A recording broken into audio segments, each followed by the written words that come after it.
Cheers. Ready?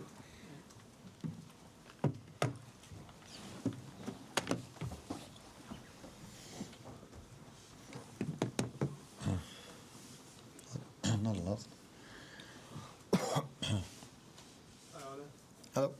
Sam? What's the news on Isaac? I don't have any news on him, but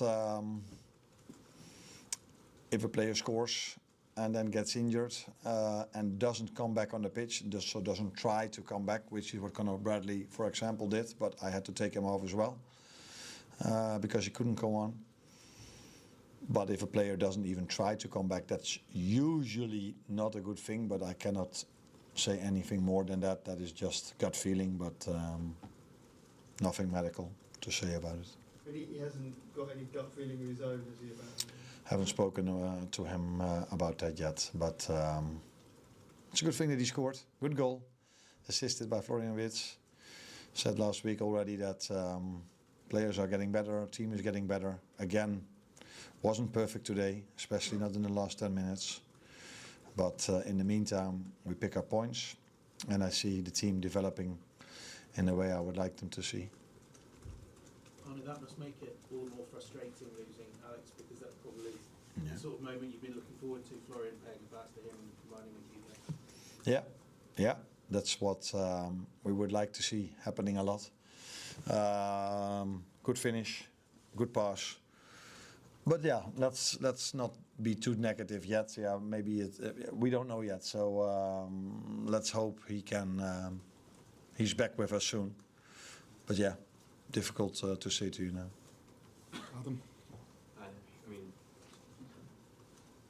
I guess just sort of what's the overall reaction to that? Because it's obviously a decisive win, but it looks like it's going to come at a cost, not just with Alex, but with Jeremy perhaps as well. No, Jeremy has no problem at all. I didn't want to go down to 10 men for 30 seconds. I think this is the only country where if players are injured, they need to go 30 seconds off. With a head injury, even 45. So I adapted to that. I knew there wasn't long to play, and I thought we struggled a lot with a +1. So playing 10v10 for half a minute with him being on the floor, yes or no, then just go with Federico. So no problem with him. But with Alex and with Conor, we have to wait. And you could see our bench today as well, but this is not for the first time in the last few weeks, and we are picking up points, and that's the main thing. We're not the only team that suffers injuries in this period in England, because we play so many games. This is quite normal that teams have injuries in this period of time. Tony? Arnie, after all the difficulties, you're nearly top 4 again. I mean, how do you assess where you are and what the last sort of few weeks have been? No, of course we're happy with that, but when we started the season, it wasn't as if I was thrilled and completely happy when we were top 4. We're always aiming for the best possible, and after the very good start we had, we were disappointed with the run of results we had afterwards. But I think you've said it. We are now maybe on equal points for top 4, I don't exactly know. But don't forget it, in the Champions League we've done quite well with a very difficult draw. I think I see a lot of teams that have hardly ever points, but we haven't faced them. I think it's never been as bad as people said. But it's also true that we are definitely not perfect yet. But we knew this when we made so many changes in the summer, that it would take time. Maybe because we won the first 5 or 6 games, everybody thought, this will just go so easily. But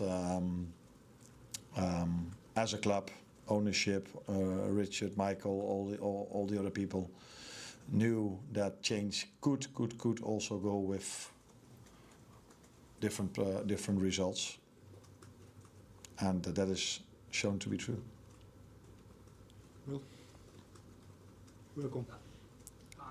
Obviously down to 10 men, you were put under a lot of pressure. You're saying at Newcastle. Can you describe why that happened? I mean, with the numerical advantage, you just look for a bit more composure, or is that just naturally the way the game goes, that the team gets a goal and we start getting a bit of momentum? No, that is definitely true, that last thing. it's always difficult if I try to explain why it is difficult. Then people tell me afterwards, you tell too much to your future opponents. I think it was quite obvious what Newcastle did, and it was quite obvious what Tottenham did. But maybe then I shouldn't say it. But in the meantime, when we had the ball, that was what hurt me the most, because from the 9 minutes of added time which ended up with 10, completely correct by the way, this time. I think they had 95% of the ball. So every time we had the ball, we kicked it away or we threw it away, or it was unbelievable that we couldn't keep the ball a bit longer. So yeah, then you have to defend for 8.5 minutes, or 9 minutes, 9.5 minutes. Last one here. It was obviously difficult those 10 minutes to stoppage time. How pleased were you to see Christian Romero get sent off and just make it that little bit easier for those last few minutes? I thought it would mean that it was a bit easier, but in reality it wasn't. So of course they still had the free kick, and I know what a special player Porro is and how good of a free kick he has. He showed that already with the corner kick he took, which led eventually to the goal in some other moments. So I thought let's first survive this free kick. And to be honest, I thought against 9 we will probably be able then to keep them away from our goal. But it looked as if we were down to 9 and they were with 11, because it was attack after attack after attack, which didn't lead to a goal. Both decisions correct. The second one I haven't seen, so there was the second yellow. So I thought one of our players got a yellow, and I was like, how can Ibu get a yellow card for this? But Ibu wasn't even on a yellow. But then I saw that they got one, so I don't know what happened, why he got the second yellow. The first one was with Xavi Simons. I don't think he had any intention to do it, but yeah, if you see it back, where he touches him from behind, touch the height, I think it was calf Achilles. This time, already a few times in games when other teams made fouls like that against us, it didn't lead to a red card. But this time it did, and I think I've seen multiple times that these fouls are a red card. But I've seen this season a few times when other teams made these same fouls against us that it wasn't. So you always rely a little bit on who is the VAR and what does which decision makes the referee.